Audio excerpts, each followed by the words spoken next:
Greetings and salutations.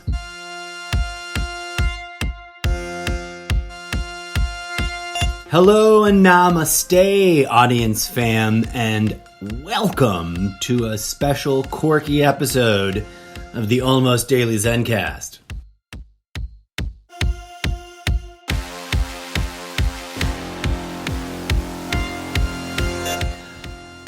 As we start the day off, this fine Monday, September 27th, I've got a very serious question for you, friends.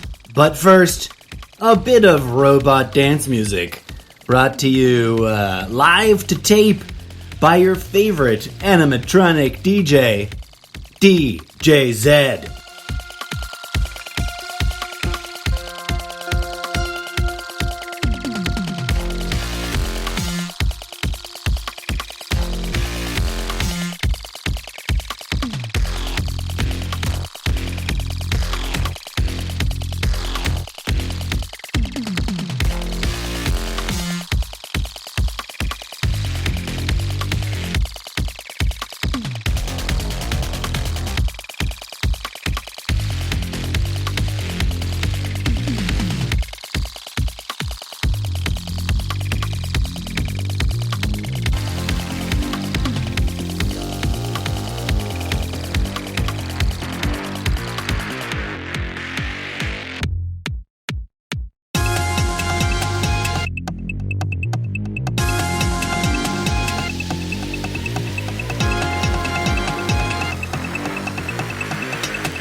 To rebrand or not to rebrand?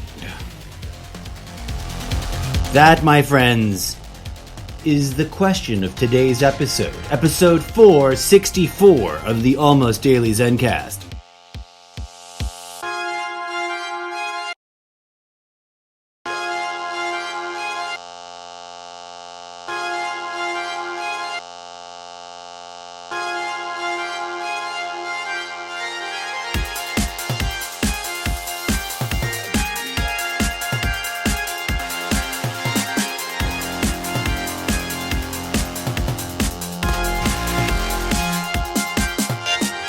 DJ Z waking us up bright and early with some robotic dance music, which you of course can enjoy to its maximum fullest potential by tuning into one of our future midnight session episodes, a robot dance party brought to you by myself and my animatronic sidekick. Welcome to the show, folks. To rebrand or not to rebrand, that is the question.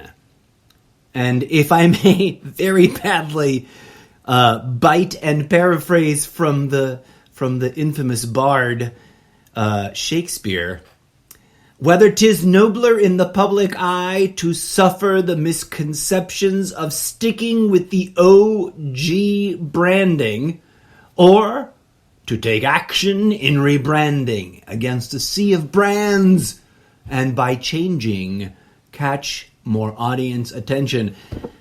That, friends, has been what has been troubling me late at night for many a week now. Months, even. I guess I could even extend it to say it's been like more than a year and a half. But what does that mean? Why did I make a quirky, spoofy Shakespeare blurb for today's episode? Why am I taking the time to survey you, dear audience, for your opinion? Because your thoughts matter. Your opinion counts. And this show is meant to be an audience participation, talk radio style, opinion audio blog podcast. And that requires, input, feedback, suggestions. So here's the survey question I bring to you, dear friends. Should I stick with the Almost Daily Zencast as the title and brand image of this quirky and eccentric show? Or should I go with something simpler? The Almost Daily Zencast, as presented to you in many an iconic image and in writing, has been the title of this humble project from the beginning, I think. From damn near the beginning, and for at least 5 years now. This humble talk radio style audio blog entertainment show is not what it was originally envisioned to be, but that's a whole nother discussion. But it has, suffice it to say, been what it has been.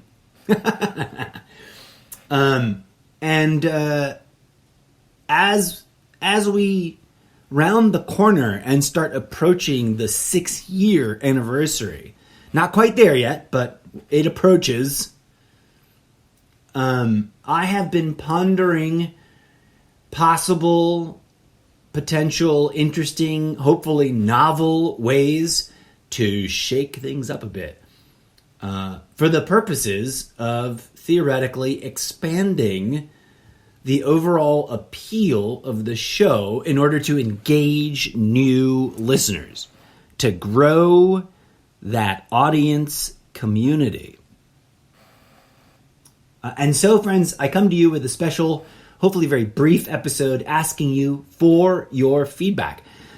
And it boils down to something as simple as this. Do I keep the original branding? In other words, do I just keep using the graphic assets and the name and the sub-segments as I've been using them, as they've been going along, and just keep powering on? Obviously, still investing and attempting to improve the show internally, etc. Making sure that I'm on point, making sure it's a little less rough around the edges, and that I don't ramble spiralingly out of control for 5 hours at an episode. So that's the basic default option. Keep going with the same sort of general brand package. Just make the show a little tighter, a little better, a little snappier. Or do I try to reinvent the show? Try to figure out a way to incorporate all the different things that I want to incorporate into it, and create a fresh, new, open-ended, and maybe slightly more inviting, more appealing brand image for the show. And I don't know what that answer is, right? Like, in terms of, what does that mean? If you were to ask me, okay, cool, that sounds interesting, but what does that mean? But my knee-jerk sort of default is obvious. It's so obvious it's probably not the thing I would go with, but who knows, maybe it's so obvious it is the thing I should go with. But to just brand the whole thing around the character that I am, right? I am, of course, the incorrigible Mr. Zeppo, a fictional literary character from a novel series that is stranded here in your reality, and unable to participate in the action-adventure sequences of the book series I originate from. I'm settling to engage with you, dear audience, as a sort of social commentary bobblehead of satire, political critique, and spiritual babblings, for lack of a better term, and a sort of Modge Podge mix and match set of other ingredients. To put it simply, I guess the thing I've really been questioning is whether or not Zencast, that one word, is helping the show or hindering the show. I can't help but in the wee hours of the morning I can't help but wonder how many people have encountered the name of the show and went, meh, I'm not into Zen. Nothing there for me. Right? Not realizing that I talk about that the show that ranges from this show, and the things that I talk about range from, making fun of politicians to giving earnest and authentic reviews of various media items and everything in between, right? I talk about theater, I talk about arts, I talk about gaming, I talk about politics, I talk about spirituality, and I try to find a way to sort of weave it all together, in as much as that all of those disparate things, from the most absurd issues going on in politics to the most meaningless entertainment products available for your consumption, they're all part of our shared experience here in this bizarre place we call reality.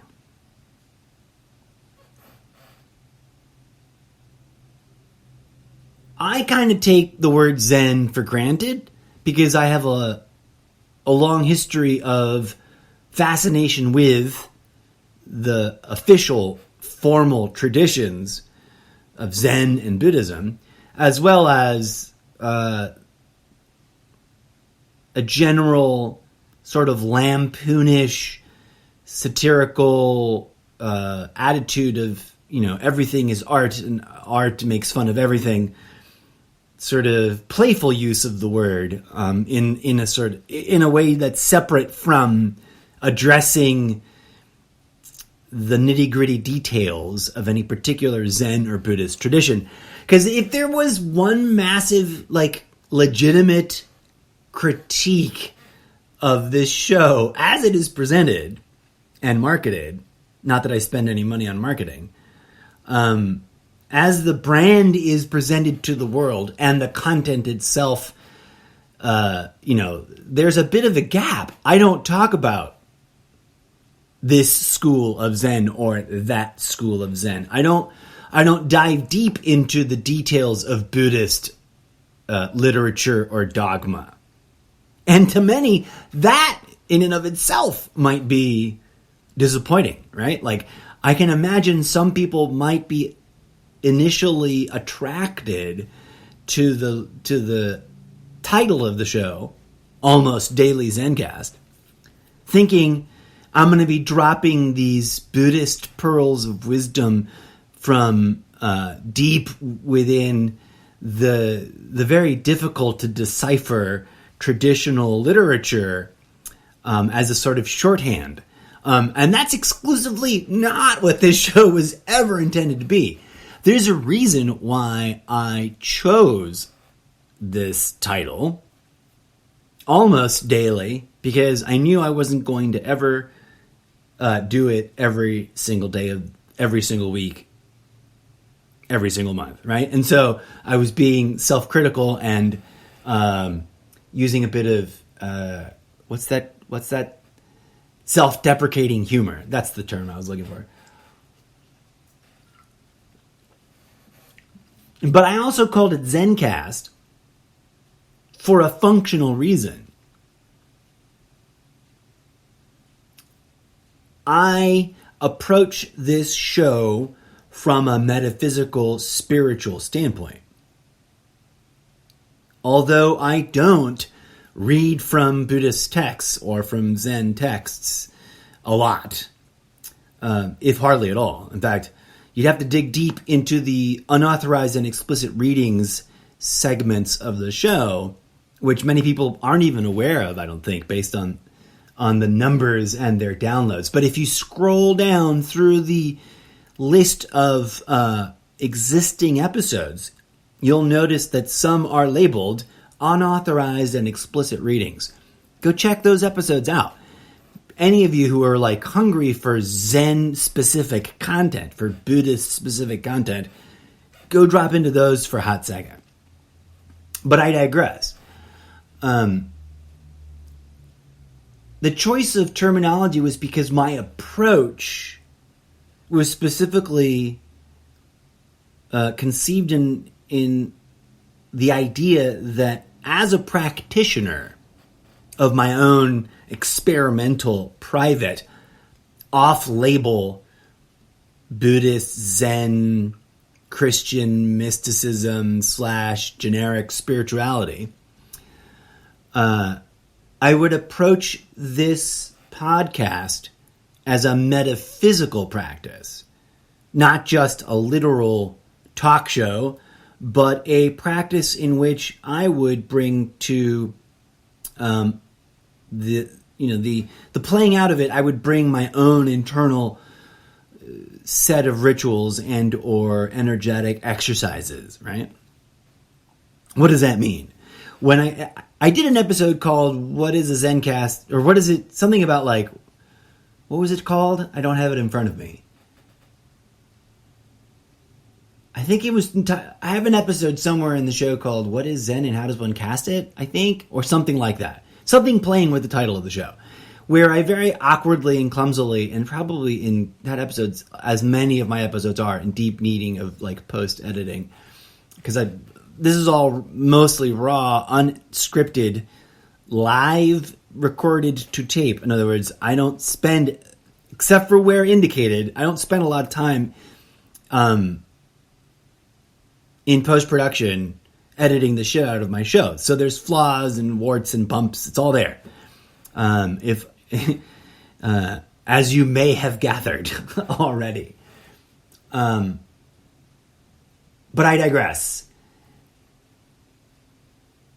In the simplest of terms, when I speak to you, dear friends, I work the way a Reiki practitioner might work with their Reiki energy. And I'm using an analogy. I'm not declaring myself a trained or certified Reiki practitioner. I am not. And for anyone who's relatively new to the show, please be aware that there's a lot of nonsense things that people assume I have claimed that I have never claimed. Don't bring that baggage.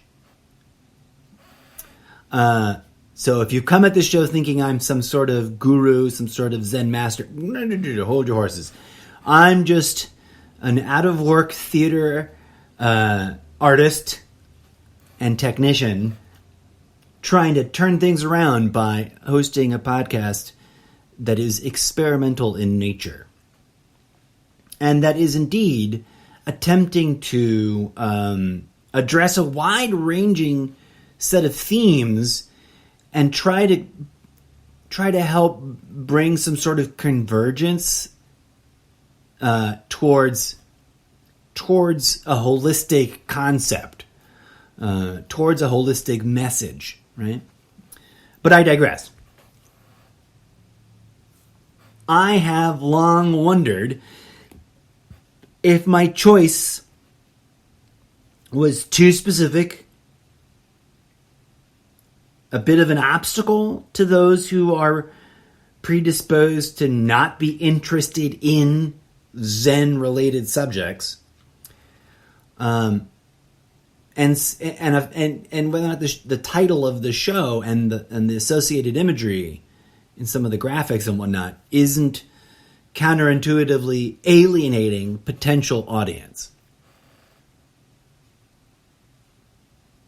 And so I ask you, dear friends, if given the option, if you were on board the creative team, which quite seriously, folks, although plenty of people guffaw in disbelief, it's just me behind this show. There's no money. There's no power. There's no agenda other than my own. There's no one else telling me what to say or when to say it, other than my team of spiritual guides. For anyone who buys into that, so it's the conundrum of the moment for me, because I would really like to shake things up, as I said earlier. I would really like to sort of... I've been talking for years already. I've been talking about quote-unquote rebooting the show. And that was before the idea of rebranding it even came up. Now I've merged those two ideas. It's not that I feel burnt out, but I definitely feel as though... I have days when I look at my my workflow and I feel like, you know what, I really don't have anything new to say. Or, even more annoyingly, I feel like I want to focus on a subject, but I feel like I shouldn't because it's all like, I don't know, like I haven't given myself room to transition to that subject. Some days I get up and I really want to passionately speak about politics. Other days I face the microphone, proverbially speaking, and I really want to passionately review some recent media that I've encountered and that I have opinion about. And so I ask you, dear audience, do you think this show would do better, generally speaking, in terms of attracting new listeners, if it was a simpler brand overall? If it was just the Mr. Zeppo Show, as silly and dumb and generic as that might be, if it was just a picture of me, and that title, the Mr. Zeppo Show, would that be more approachable in terms of basic branding than the Almost Daily Zencast, which is, I recognize, a little confusing as a name, right? Like, what does that even mean? I'm sure lots of people read that name and go, what? What does that even mean? And plenty of people must read that and go, they'll judge it as inconsistent or hocus pocus new age bullshit because it's got the word Zen. And I don't want, there's sage advice, like, don't create more obstacles for yourself, right, than you already have. In fact, focus on what obstacles you are creating so that you can eliminate them and confront fewer obstacles. And that's the crux of my conundrum. I'm really not sure. I'm right on the fence. I'm like 50-50. I don't know which would be the right choice. I don't want to alienate and lose whatever growing momentum. I don't want to upset any existing fans that are, listening to the show if I rebranded it. And I don't want to choose something that will be even less appealing. Like, is the Mr. Zeppo Show too boring, too blah, too typical, too boilerplate?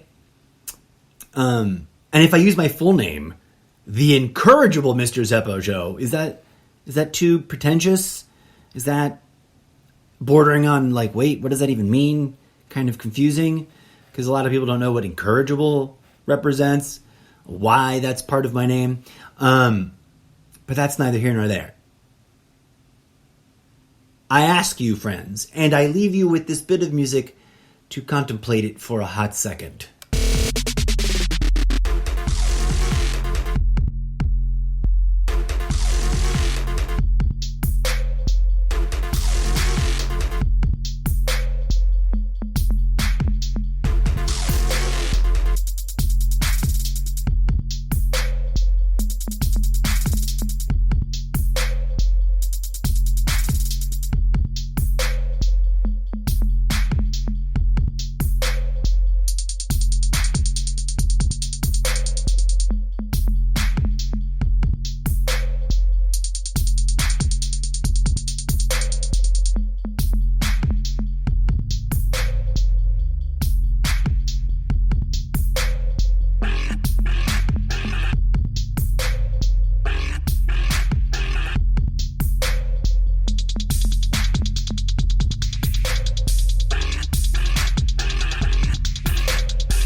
That's right, friends. It's Monday. It's the start of a new week in this endless chaos we call life. And there are so many ongoing current event, socio-political, economic issues I have a burning opinion to share with you about. But before I forget, because I totally blanked on that first track, and now I've pulled it from this list, and I'd have to go digging for it in files to give you the title of that first track. But it should be readable in the RSS feed, and if it's not, you should be able to find always the titles of the music that I play in the show at the official home of the podcast, the native platform where I create, distribute, and share the show, Sprecher.com. This last track I just played for you, the animatronic DJ Zed's Lazier at the Discotheque, a hybrid trap audio entertainment track. Let's pull that off the list so we don't accidentally play it again. Boom. So, branding. I was thinking while the music was digitally unfolding there that brands are a fickle, crazy thing. And well, we live in a world where we are encouraged to commodify ourselves. We are encouraged to brandify ourselves. What's your brand? Right? And it's everywhere. Since the advent of Instagram and the personal brand movement, the personal brand evolution, we all, even if we don't run an online business, we've all been bombarded with and sort of saturated with brand thinking. The phrase, that's so on brand for you, right? It's a pop cultural TV sitcom punchline. And yet there's significance, right? We can get cynical about it, but we also sort of have to acknowledge that there's some functional significance there. The cynicism is all about selling out, about the transactional nature of our money-obsessed world, etc., etc. Typical cynicism type things we can get into. But there's also something about the way the mind works, the way the collective hive mind of humanity does indeed, it responds, for better or worse, for good or for ill, it responds to a tightly woven brand image. Whether it's the cool kid in school that speaks with confidence, behaves with confidence, owns the room, etc., etc. And whether you think of those characteristics as good things or as unhealthy things, right? Like, it's all about balance. It's all about whether you're doing it grounded in a respectful, self-aware, mindful place, or whether you're rooted in ego and greed and lust for power, etc. But either way, the human mind responds to that shit. There's a reason why. Let's take a political perspective, for example, right? Because it's easy to get distracted by all the legitimate and cynical criticism of commercial brands and branding, right?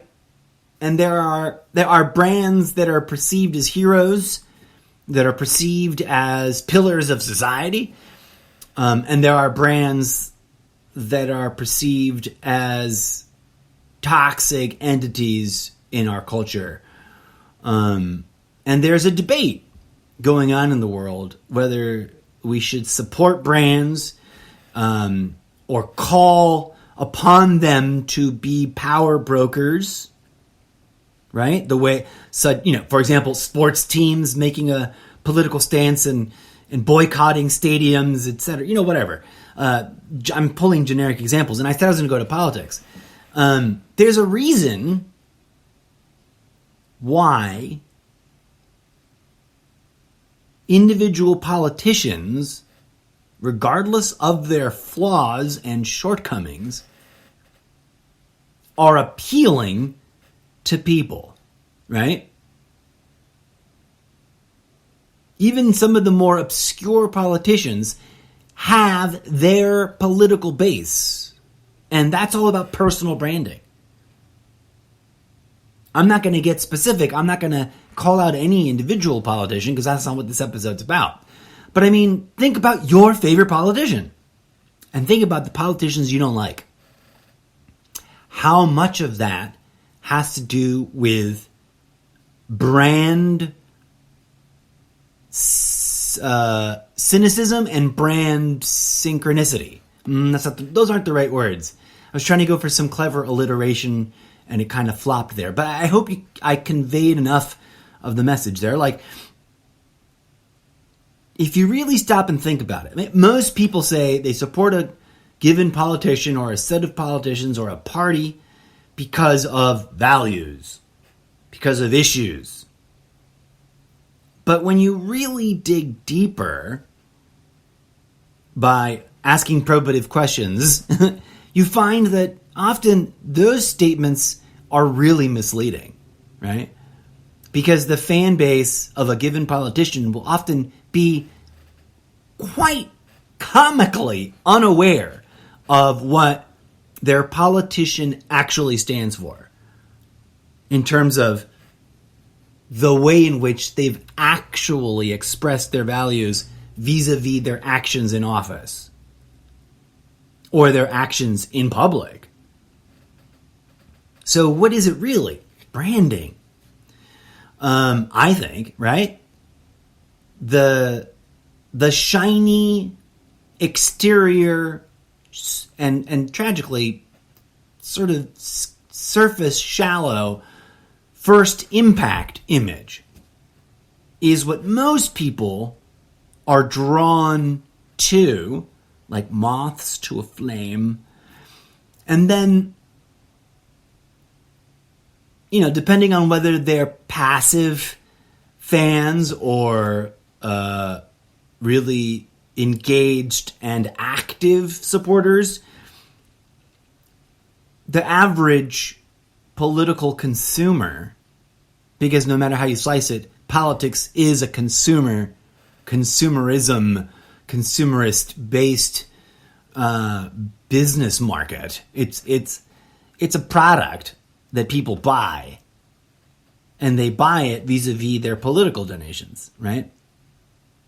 It's either that or it's all a grift.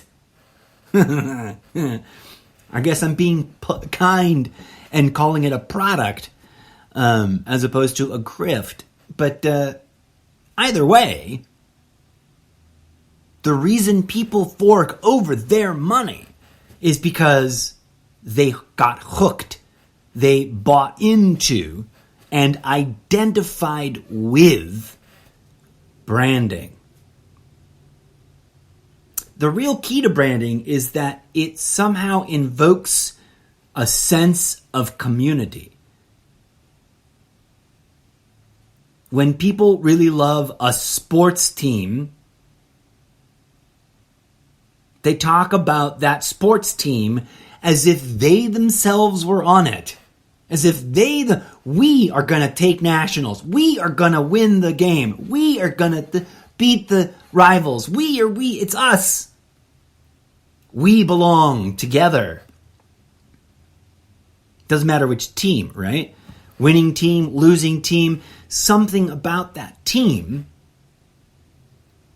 and that team's image that team's branding, something about that politician's image, that politician's branding, something about that restaurant's image, that restaurant's branding, invokes, creates, provides for the consumer a sense of belonging. And in part, that's what I was going for with the Almost Daily Zencast. I wanted it to have a relaxed and groovy vibe. It's almost daily. It isn't daily. It's not even really almost daily. It's hardly weekly. I'll go weeks at a time and not do an episode. Tragically, to my own detriment, the show would probably be more popular and be more strongly supported by a broader base of an audience if I did it more consistently, closer to an actually almost daily cycle. And that's one of the things I've been really trying to push myself to actually get towards. But any longtime listener knows I face some obstacles in that department, not the least of which is the fact that I have a tendency to blow my own voice out and then not be able to talk for a week and a half. And that's my bad. That's bad personal habits getting in the way. But I digress. Branding. It's one of those double-edged swords that cuts multiple ways, and that if you get too cynical about, you just want to destroy, you just want to burn all the brands and never have any more branding to be considered. But that's irrational and is not the way the world works. And like I said, there's something to it. There's something that when it isn't toxic, when it isn't manipulative, when it isn't evil, with an evil laugh embedded in it, it provides something of intellectual, socio-economical, emotional value to the consumer, to the listener of the show. And I'm reaching out to you guys, friends, for your feedback. I've always been solicitous to use a term I think is archaic, but still valid. I have always been very welcoming, inviting you to give your feedback. And in this case, I'm really hoping that you guys turn out in some numbers, because I want to know what the regular listeners, the longtime listeners of this show, have to say about this. I don't know if I will run with just the Mr. Zeppo show. And even if, if I were to rebrand, let's say I just went with the Mr. Zeppo show, hosted by the incorrigible Mr. Zeppo, which is redundant and it sounds a bit too self-propagating, like I'm propping myself up. And I got in the early days of the podcast some gruff from people, that I'm just on social media to promote myself. And I don't promote myself because I'm promoting me. I promote the show. And yeah, the show is me talking. So my brand, no matter how I slice it, is self-promotional, right? And until this show becomes a panel show, until I actually have 2 or 3 other people regularly sitting with me, which, knock on wood, will be made manifest someday in the not-too-distant future. That part of that flaw in the show will always remain. It's a show about me talking. It's a show about me asking the questions I want to ask and engaging an audience in a public discourse about those questions, about those answers, and about the interconnected themes that define the landscape of the shared reality we cohabit. Well, folks, that's the thrust of this show, and I've rambled long enough. I'm going to drop the needle on a final bit of music and humbly invite you to please come on down to Sprecher.com, or if you're already on Facebook, navigate over to the Almost Daily Zencast Facebook page and find this episode, the programming notes, should I rebrand and reboot the episode 464, and drop your comments. Stick with the Almost Daily Zencast or rebrand to something simpler like the Mr. Zeppo Talk Show.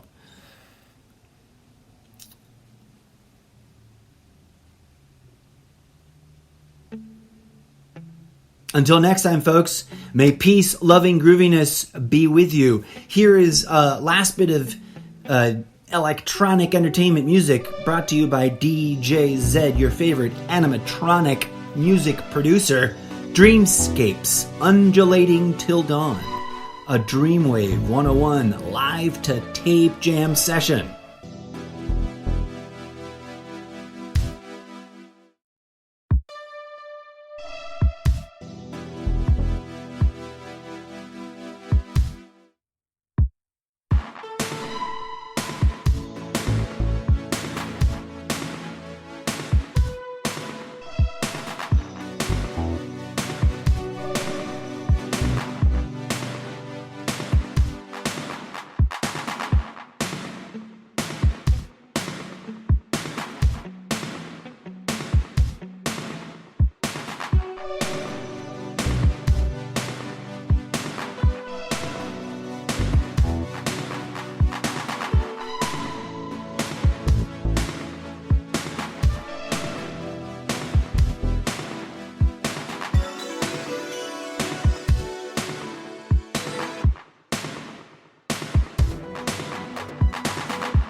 As always, a special shout out to everybody responsible for the ridiculously cool app Remix Live, as well as the GroovePad app. And of course, a special thank you to all of you longtime listeners and to all of you new-time listeners. If you're new to the show, please join us in a journey backwards through time, investigating some of the key highlights of the Trumptopian era, as well as some earnest and sincere discussions about spirituality, metaphysics, and all the cray-cray in the world. Stay tuned for more. Whether I rebrand or don't rebrand, I will be bringing you more episodes in the not-too-distant future.